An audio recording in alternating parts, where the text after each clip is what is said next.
হজ এমন একটি ইবাদত যে ইবাদতের জন্য অনেক আগে থেকে প্রস্তুতি নিতে হয়। প্রথমত এখানে আর্থিক প্রস্তুতির ব্যাপার আছে, দ্বিতীয়ত শারীরিক প্রস্তুতির ব্যাপার আছে, তৃতীয়ত মানসিক প্রস্তুতির ব্যাপার আছে। তিন ধরনের প্রস্তুতি যথাযথভাবে না নিয়ে আমরা বেশিরভাগ মানুষ হজে চলে যাই। আর্থিক প্রস্তুতিটা তো নেওয়া হয়, শারীরিক প্রস্তুতিটাও অনেক ক্ষেত্রে নেওয়া হয়, কিন্তু মানসিক প্রস্তুতিটা বেশিরভাগ ক্ষেত্রেই যথাযথভাবে নেওয়া হয় না। এবং এই একটা জায়গায় ত্রুটির কারণে হজটা অর্থবহ হয় না, যথাযথ হয় না। হজের যে উদ্দেশ্য সেটা সাধিত হয় না। মাবরুর হজ যে একজন ইমানদারের স্বপ্ন, একজন ইমানদারের জীবনের অন্যতম সাধনার জায়গা, সেই জায়গাটা অস্পৃশ্য থেকে যায়। সে হজটা তিনি পাওয়ার সুযোগ থেকে বঞ্চিত হয়ে যান শুধুমাত্র এই মানসিক প্রস্তুতি যথাযথভাবে যেটা থাকার কথা ছিল সেটা থাকার কারণে। সেজন্য আমরা বলতে চাই যে হজে যাওয়ার আগে থেকে যথাযথ প্রস্তুতি মানসিকভাবে এবং জ্ঞানগতভাবে আমাদের নেওয়া উচিত। আমরা আসুন্নাহ ফাউন্ডেশনের তরফ থেকে গত কয়েক বছর যাবৎ যারা হজে যেতে ইচ্ছা পোষণ করেন, যে এজেন্সি থেকে আপনি যান না কেন, তাদের জন্য ফ্রি অফ কস্ট, সম্পূর্ণ বিনামূল্যে হজ প্রশিক্ষণ অফার করেছি। আলহামদুলিল্লাহ, চট্টগ্রামে আমরা করেছি, ঢাকায় করেছি। সেখানে অবশ্য আমাদের স্থান সংকুলান না হওয়ার কারণে অনেক বেশি মানুষ আবেদন করলেও আমরা সব মিলিয়ে হয়তো 1000 খানেক বা 1300-1400 মানুষকে সর্বোচ্চ কয়েক ধাপে আমরা তাদেরকে প্রশিক্ষণ দিতে পেরেছি। এই কয়েক ধাপে প্রশিক্ষণ যারা পেয়েছেন আমাদের কাছ থেকে, আলহামদুলিল্লাহ, বিভিন্ন জায়গাতে, মিনাতে, মুজদালিফাতে, মক্কাতে, মদিনাতে আমার সাথে দেখা হয়েছে। তারা প্রত্যেকটা মানুষই যার সাথে দেখা হয়েছে তিনি কৃতজ্ঞতা প্রকাশ করেছেন যে প্রশিক্ষণটা আমাদের অনেক বেশি সহায়ক হয়েছে, অনেক বেশি উপকারী হয়েছে। তো সামনের বছরে আল্লাহ যদি আমাদেরকে তৌফিক দান করে, হয়তো আমরা সেটাকে ডাবল দ্বিগুণ করার চেষ্টা করব। এর বাইরে আমরা তো আর সারা দেশের সব হাজিদেরকে প্রশিক্ষণ আমরা দিতে পারবো না, সবাই আমাদের থেকে প্রশিক্ষণ নিতে ইচ্ছুকও হয়তো হবেন না। এই কথাটি এই জন্য বলা যে হজের যে আবহ, সেখানকার যে পরিবেশ, শুধু মাসআলাগত বিষয় নয়, মাসআলাগত বিষয় তো আছেই, এর বাইরে পরিবেশগত বিষয়টা অত্যন্ত গুরুত্বপূর্ণ। বিশেষ করে গত কয়েক বছর যাবৎ সেখানে হজ হচ্ছে গরমের মধ্যে, আর প্রতি বছরই তীব্র গরম, একেবারে তীব্র থেকে তীব্রতর হচ্ছে। যার কারণে এই ভয়াবহ গরমে হজ করতে গিয়ে আমাদের যথাযথ প্রস্তুতি না থাকার কারণে অনেক মানুষ ক্ষতিগ্রস্ত হচ্ছে। যদিও আলহামদুলিল্লাহ এবার যে 1300-রও বেশি মানুষ মারা গেছে, সেখানে বাংলাদেশিদের সংখ্যা 50 জনের কাছাকাছি। অর্থাৎ তুলনামূলকভাবে বাংলাদেশে হাজিদের যে সংখ্যা, সে রেশিও অনুপাতে আলহামদুলিল্লাহ মৃত্যুর হার অন্য অনেকের তুলনায় অনেক বেশি না। মিশরীদের মধ্যে মৃত্যুর হার সবচেয়ে বেশি। টোটাল মৃত্যুর প্রায় 50%ই হলো মিশরীরা। 600-রও বেশি মানুষ, 650 বেশি মানুষ তাদের মধ্যে ছিল। তো এই যে যথাযথ প্রস্তুতির অভাবে আমাদের সমস্যাগুলো হয়। প্রথমত সমস্যা হয় মাসআলাগত সমস্যা। মাসআলাগত সমস্যা এত প্রকট, এত মারাত্মক যে এক এক এজেন্সির হাজী সাহেবরা এক এক নিয়মে হজ করেন এবং যার যা খুশি তা করেন। প্রতি বছরই প্রায় এই জাতীয় জিনিসগুলো দেখতে দেখতে দেখতে দেখতে দিন দিন আমার পেরেশানি আস্তে আস্তে বাড়ছে যে হজের মতো ইবাদত, এত ব্যয়সাধ্য, এত শ্রমসাধ্য ইবাদত, যেখানে 6-7 লাখ 8 লাখ টাকা ব্যয় করা লাগছে, সেখানে লম্বা একটা সময় দিতে হচ্ছে। নামাজের জন্য আমাদের এত সময় দিতে হয় না। 1 মাস 1.5 মাস পর্যন্ত আমরা মক্কা মদিনায় পড়ে থাকতে হচ্ছে। এতগুলো সময় ইনভেস্ট করছি, এতগুলো টাকা ইনভেস্ট করছি, এবং সবচেয়ে কষ্টসাধ্য, ইসলামের অন্য কোনো রকম পালন করতে এত কষ্ট করতে হয় না, শারীরিক পরিশ্রম এত বেশি হয় না। এত কষ্ট, এত অর্থ, এত সময় ব্যয় করার পরও যদি হজটা যথাযথভাবে না হয়, এর চেয়ে দুঃখজনক বিষয় আর কি হতে পারে। আমরা বেশিরভাগ হজযাত্রীরা তারা হজে যাওয়ার যথেষ্ট আগে থেকে প্রপার প্রশিক্ষণ নেই না। কিছু বই পুস্তক পড়াটাকে শুধুমাত্র যথেষ্ট মনে করি, এবং অনেক ক্ষেত্রে সেটুকু আমরা করি না। যার কারণে দেখা যায় মাসআলাগত ত্রুটি আমাদের পদে পদে হয়, পদে পদে হয়।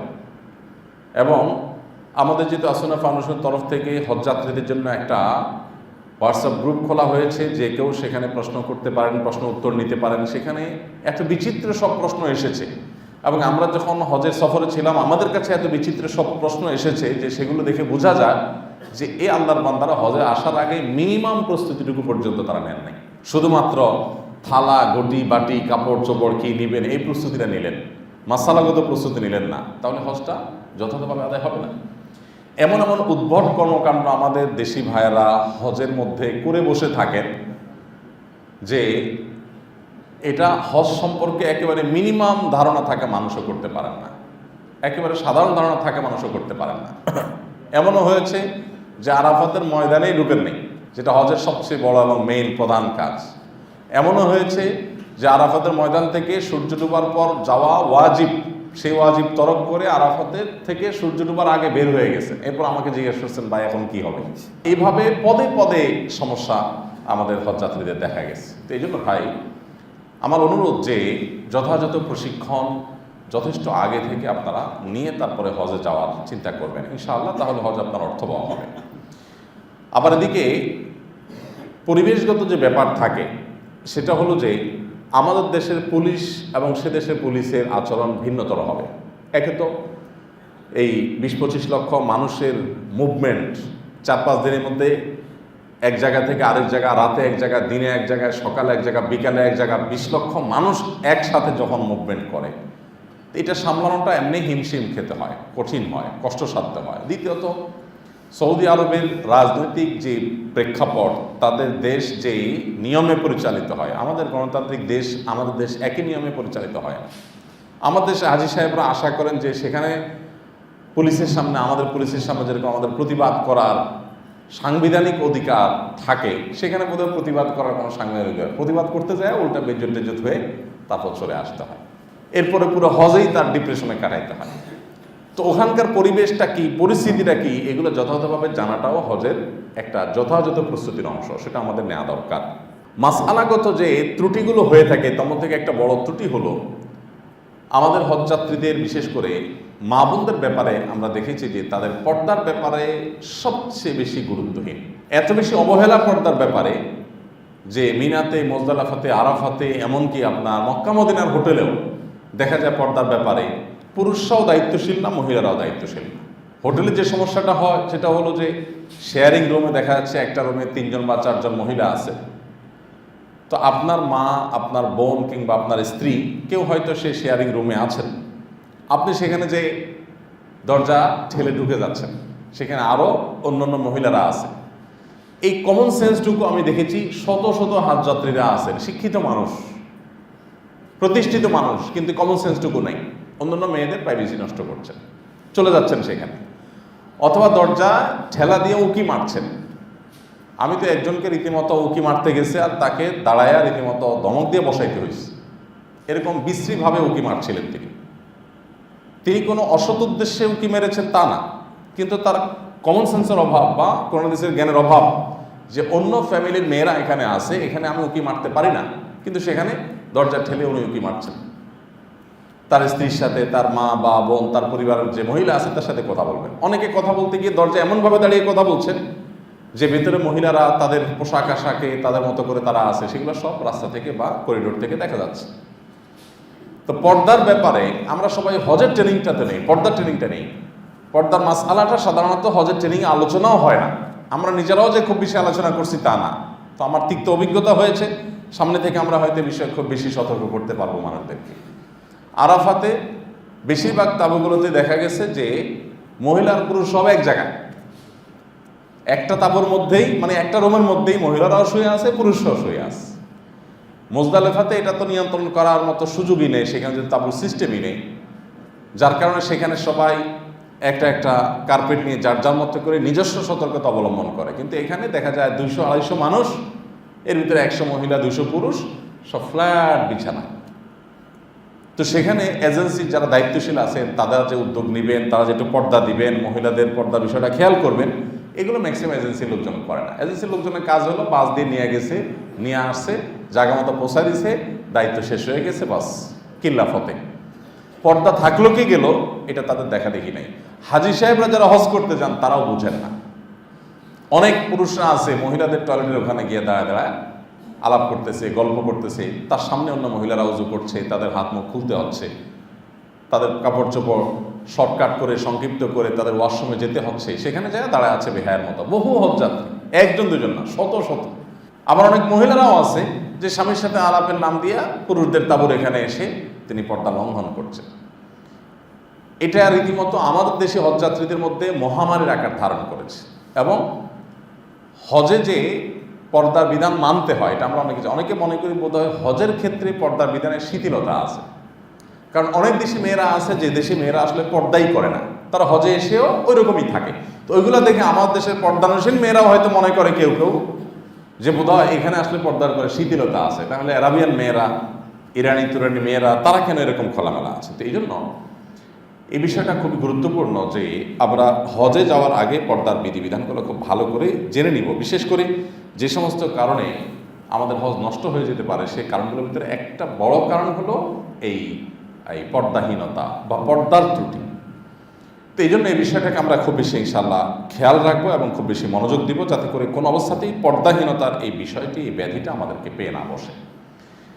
আমরা পর্দাহীনতার যে নানা চিত্র দেখেছি, এর মধ্যে আরেকটা চিত্র হলো, ভয়াবহ চিত্র হলো যে এমনও আছেন স্বামী স্ত্রী নন বা মাহারাম নন, কিন্তু হজের সফরে গিয়ে তারা মাহারামের চাইতে আপন হয়ে যাচ্ছেন এবং ঘনিষ্ঠ হয়ে যাচ্ছেন, মিশছেন, উঠা বসা করছেন। মানে রীতিমতো কবিরা গুনাহ। কিসের হজ, কিসের সওয়াব, উল্টা আরও গুনাহ হবে। এবং এই জিনিসটা আমরা দেখেছি যত বেশি মানুষ যাচ্ছে, মানে সংখ্যা যত বাড়ছে, এই ত্রুটির পরিমাণও তত বাড়ছে। এটা একটা ভয়াবহ আকার ধারণ করেছে। তো এই বিষয়টা আমরা ইনশাআল্লাহ খেয়াল রাখার চেষ্টা করবো সবাই, যারা পরবর্তীতে যাবো ইনশাআল্লাহ। বিশেষ করে নজরের হেফাজত। দেখেন আল্লাহ তাআলা 3টি কাজ করতে নিষেধ করেছেন হজের সফরে। ফামান ফারাজা ফিহিন্নাল হাজ্জা ফালা রাফাসা ওয়ালা ফুসুকা ওয়ালা জিদালা ফিল হজ। রাফাস যদি স্ত্রী সহবাসকে বোঝানো হয়, কিন্তু এখানে নারী ঘটিত যে অপরাধ আছে, গুনাহগুলো মানুষ করে থাকে, সেগুলো এর মধ্যে সামিল হয়ে যায় আরও স্বয়ংক্রিয়ভাবে। নিজের বিবাহিত স্ত্রী যেখানে এহরামরত অবস্থাতে আল্লাহ তাআলা তার সাথে সম্পর্ক করা, শারীরিক সম্পর্ক যেখানে হারাম করেছেন, সেখানে অন্য নারীদের সাথে তাদের সৌন্দর্য যদি কেউ দেখে বেড়ায়, তাহলে সে কত ভয়াবহ হবে সেটা বলাই বাহুল্য। তাহলে আলাদা করে আল্লাহ তাআলা কেন নিষেধ করেছেন এই বিষয়টা থেকে, অশ্লীলতা থেকে বা এই জাতীয় যৌনতা সংশ্লিষ্ট অপরাধ থেকে বেঁচে থাকার জন্য আলাদা করে কেন নিষেধ করেছেন আল্লাহ তাআলা? হয়তো বা এই জন্য যে সেখানে হজের যে মুভমেন্ট হবে, লক্ষ লক্ষ মানুষ একসাথে যাবে, মহিলা পুরুষ একসাথে যাবে, অনেক মহিলা সেখানে তার নিজেকে তিনি হয়তো যথাযথভাবে রাখতে অসক্ষম হবেন। অনেকে হয়তো শরিয়ার মাসআলা জানা না থাকার কারণে বা তার চেতনা দুর্বল হওয়ার কারণে, তাকওয়া দুর্বল হওয়ার কারণে তিনি হয়তো পর্দাহীন থাকবেন। এই চান্সে যেন আপনি আপনার নজরের হেফাজত করেন বা এই চান্সে যেন আপনি যেন গুনাহ না করেন, এই জন্য আল্লাহ তাআলা আলাদা করে গুরুত্ব দিয়ে বলছেন যারা হজ করবে তারা যেন এটার জন্য খেয়াল করে। এটা খেয়াল করার নামগন্ধ খুব একটা নেই।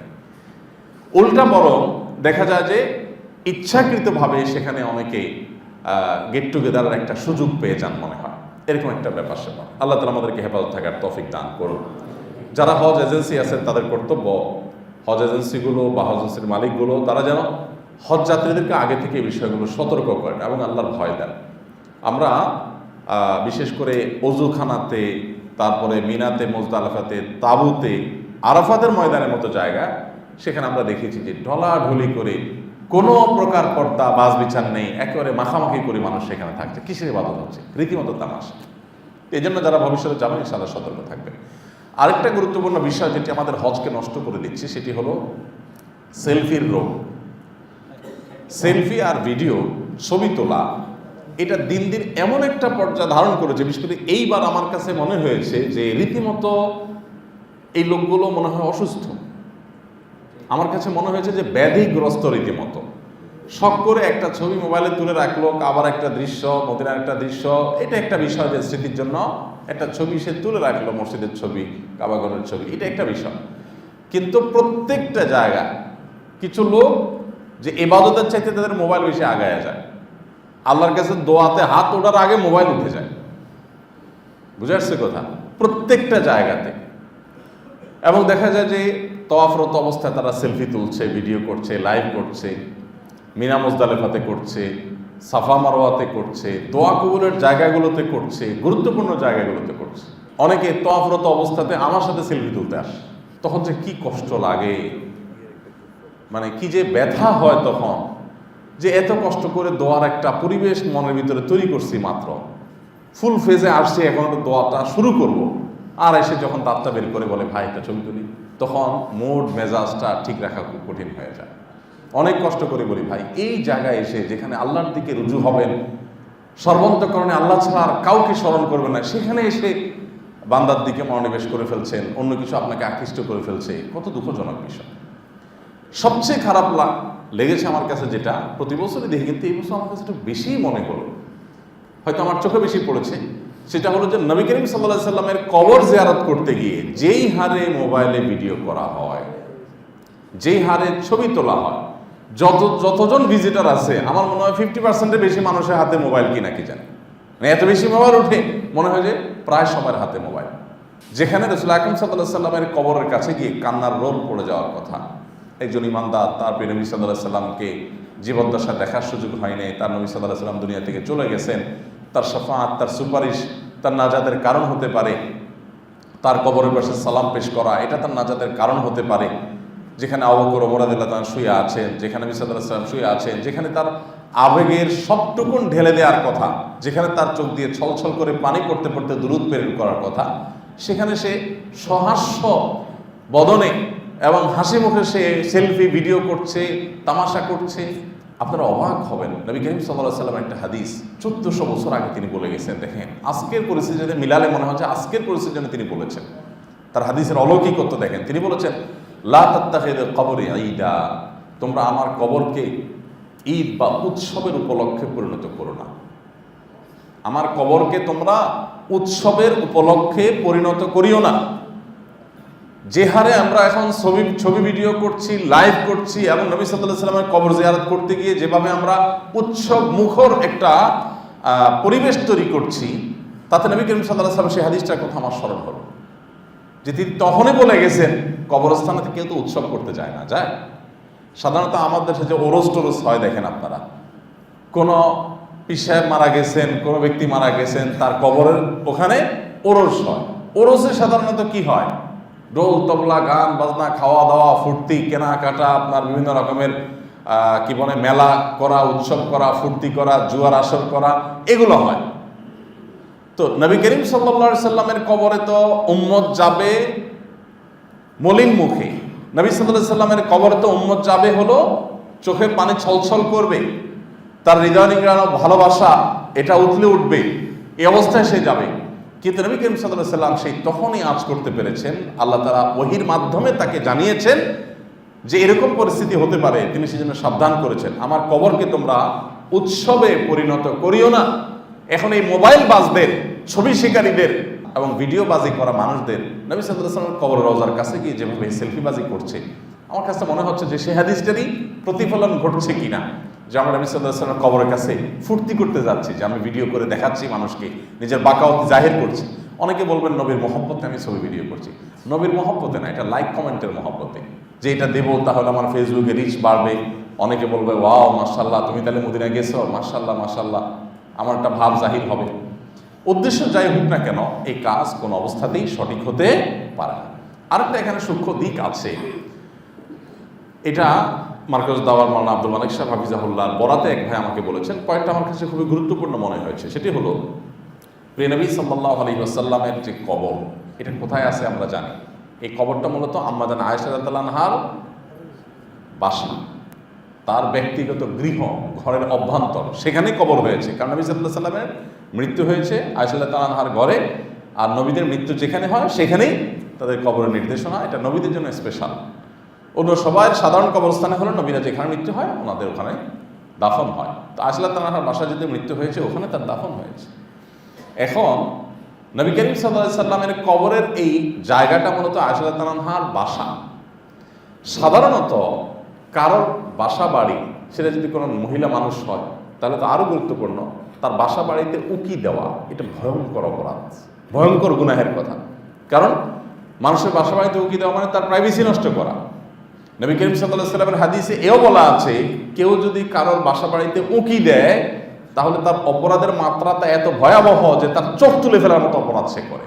চোখ তুলে ফেলতে বলা হয় নাই, তবে অপরাধের মাত্রা বোঝাতে গিয়ে বলা হয়েছে যে তার চোখ তোলার মতো অপরাধ সে করেছে, এত বড় জঘন্য অপরাধ করেছে যদি কারোর বাসা বাড়িতে, কারোর অফিসে, কোনো জায়গায় কেউ উকি ঝুঁকি মেরে দেখে। আমাদের দেশে তো এগুলো বিশেষ করে গ্রামাঞ্চলেতে কথিতই আছে যে কোনো ঘরে স্বামী স্ত্রীর একটু জোরে কথাবার্তা চলছে, কোনো কারণে বাদানুবাদ হয়েছে, তো আশেপাশে মহিলারা সব অ্যালার্ট হয়ে যায়, তাই না? এই চুপ চুপ কোনো কথা বলিস না, এবার কান দিয়ে শুনে কি বলতেছে, আছে না নাই? মানে যতগুলো মহিলা ততগুলো সিসি ক্যামেরা। শুধু মহিলারা এই কাম করে তা না, পুরুষরাও করে, তবে মহিলাদের মধ্যে এই রোগটা বেশি। গ্রামাঞ্চলে একটু বেশি, শহরে তো ওয়ালের কারণে সুযোগ পায় না, সুযোগের অভাবে শহরের মানুষ সৎ।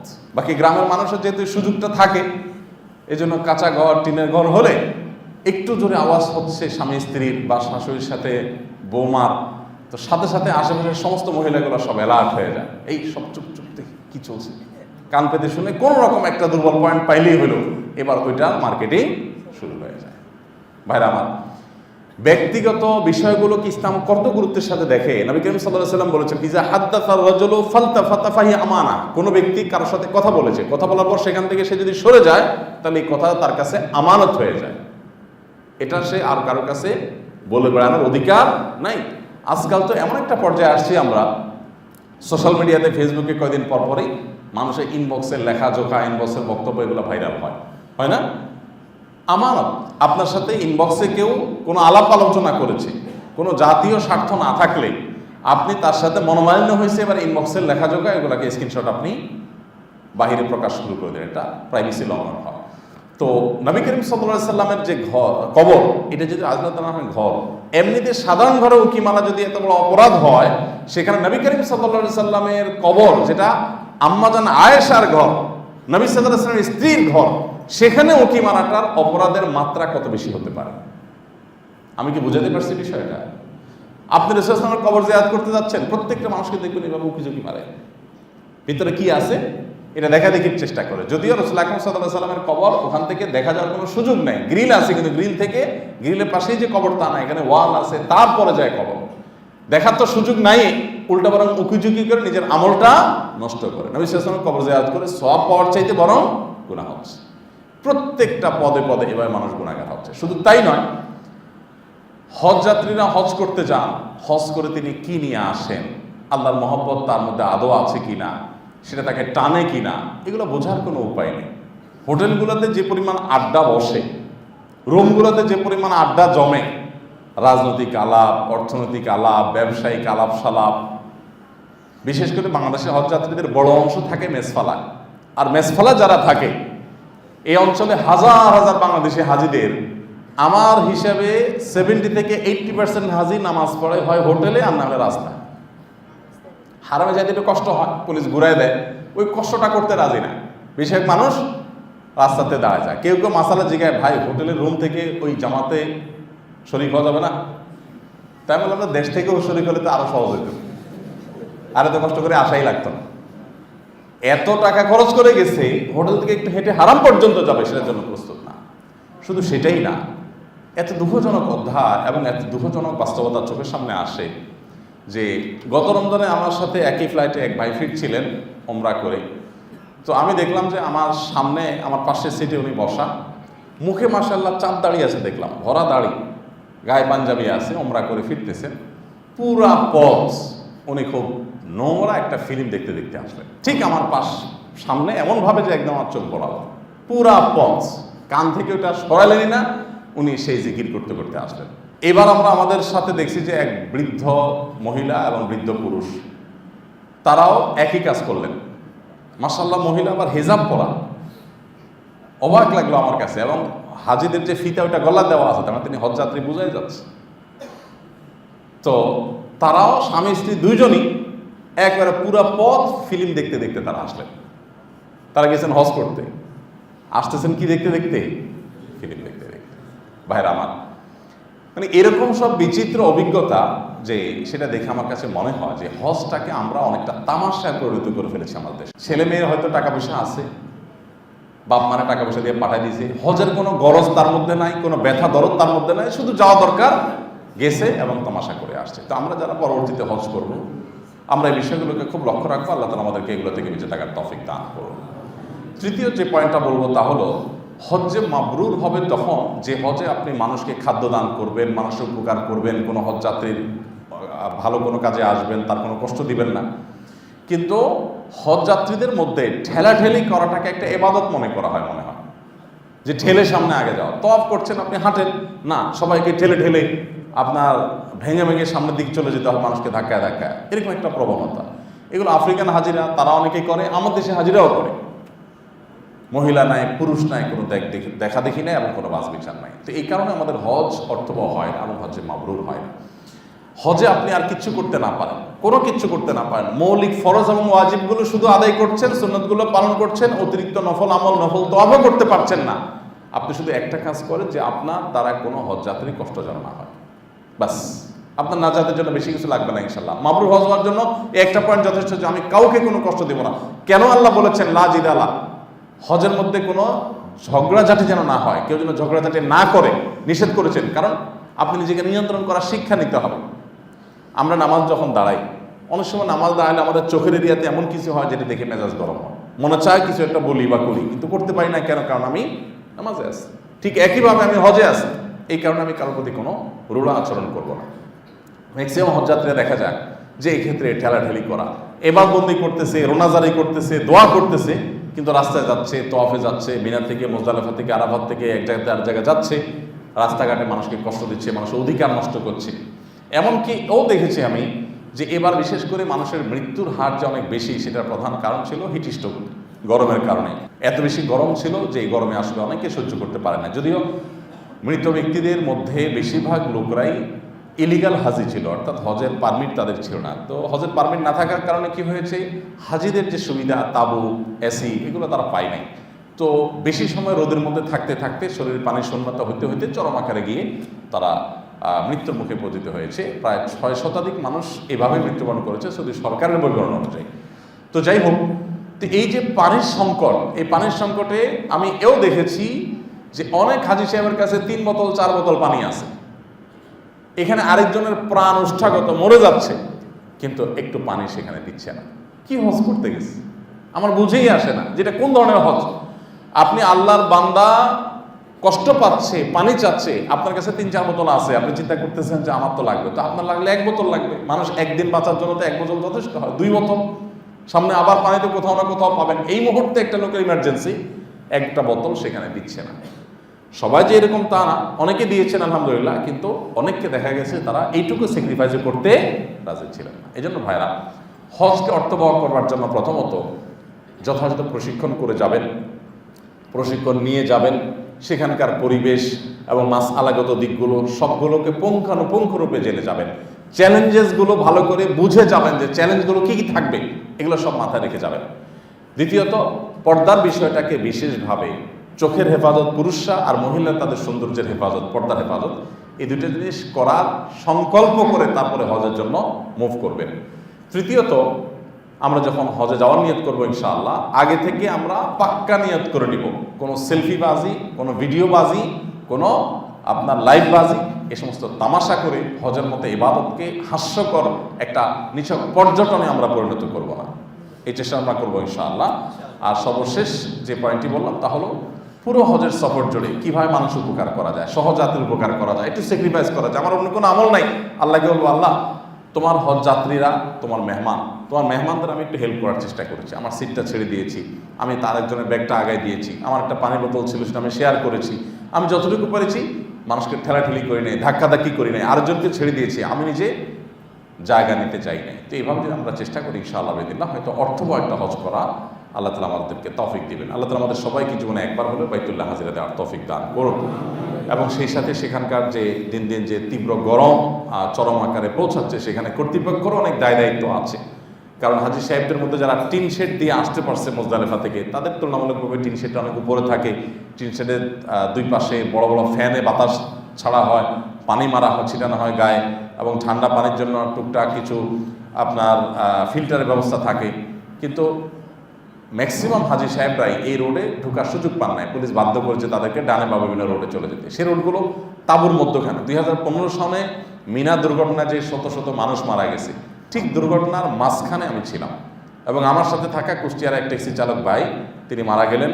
আমার সাথে আরও একজন আহত হয়ে হসপিটালে 4-5 দিন নিখোঁজ ছিলেন, তারপরে হসপিটাল থেকে তাকে পাওয়া গেছে। আর আমি নিজেও আহত হয়েছি, এবং জাস্ট অল্পের জন্য কোনো রকম আল্লাহ হায়াত ছিল, বাঁচাই দিয়েছেন। তো সেই ঘটনাটা ঘটেছে 2 তাঁবু মধ্যবর্তী রাস্তা দিয়ে। এই তাবুর মধ্যবর্তী রাস্তাগুলো, এগুলো নিয়ে সৌদি সরকারের এবং কর্তৃপক্ষের যথেষ্ট ভাবনার সুযোগ আছে। আমার কথা তাদের মধ্যে হয়তো যাবে না, কিন্তু যদি কারো সুযোগ থাকে তাদেরকে পরামর্শ দেওয়ার, মেইল করার, তো আমরা করতে পারি যে হাজি সাহেবদের টিন শেডে দিয়ে যেরকম যাওয়ার সুযোগ আছে, অন্তত মোজদালেফার দিনটাতেই সব দুর্ঘটনাগুলো ঘটে, ঈদের দিনটাতে। অতএব এই দিনটাতে যাতে হাজি সাহেবদের দুর্ঘটনা না ঘটে, ওই দুই তাবুর মধ্যবর্তী রাস্তাগুলোতে পর্যাপ্ত পানির ব্যবস্থা রাখা এবং টয়লেটের ব্যবস্থা রাখা দরকার।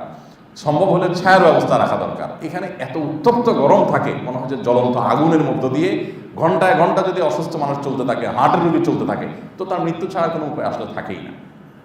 বিশেষ করে তাঁবুরগুলোর গেট যেভাবে আটকায় রাখে তারা, সহযোগিতাপূর্ণ কোনো আচরণ নাই, একটা লোককে টয়লেটের জন্য মুহূর্তের জন্য খুলছে না, বৃদ্ধ মানুষের জন্য ছাড় দিচ্ছে না। এই ব্যাপারে সৌদি সরকার শুধু একটা নির্দেশনা দিলেই হয় যে যে এলাকার তাঁবুগুলো দিয়ে এভাবে মানুষের স্রোত যাবে, সেই তাঁবুগুলোর দরজা গেটে যারা থাকে তারা যেন একটা সহনশীল হয়। সহনশীল হলে মুশকিল আছে, মানুষ স্রোত ঢুকতে থাকবে, তারা সামলাতে পারবে না। সেক্ষেত্রে বিকল্প ব্যবস্থা, সেখানে পর্যাপ্ত ঠান্ডা পানির ব্যবস্থা রাখা, টয়লেটের পরিমাণ বাড়ানো বাহিরে, বিশেষ করে ওই রোডগুলোতে টয়লেট নাই বললে চলে, পানির ব্যবস্থা নাই বললে চলে, খুবই অপ্রতুল। এখানে মানুষগুলো সবচেয়ে বেশি দুর্ঘটনার শিকার হয়েছে। আল্লাহ রাব্বুল আলামিন মুসলমানের এই ইবাদতকে যথাযথভাবে আমাদেরকে সম্পাদন করার তৌফিক দান করুন, এবং আমাদেরকে জীবনে একবার হলে বাইতুল্লাহ হাজির হওয়ার তৌফিক দান করুন। হজ এবং উমরার যদি যথাযথভাবে সম্পাদন করা যায়, পারফর্ম করা যায়, তাহলে এটার যে স্বাদ, এটা যে তৃপ্তি, এটা আসলে পৃথিবীতে কাউকে বর্ণনা করে বোঝানো সম্ভব হবে না। আল্লাহ যাদেরকে তৌফিক দিয়েছেন তারা জানেন, সব স্মৃতি ভোলা গেলেও এই স্মৃতি জীবনে কখনো ভোলা যায় না। এই জন্য পাক্কা নিয়ত করি, এখন থেকে অল্প অল্প করে সঞ্চয় করতে থাকি এবং জোগাড় করতে থাকি, জীবনে একবার হলে বাইতুল্লাহ জিয়ারত করার, হজ বা উমরা করার চেষ্টা আমরা করি। আল্লাহ তাআলা আমাদের সবাইকে তৌফিক দান করুন। জাযাকুমুল্লাহ খাইর।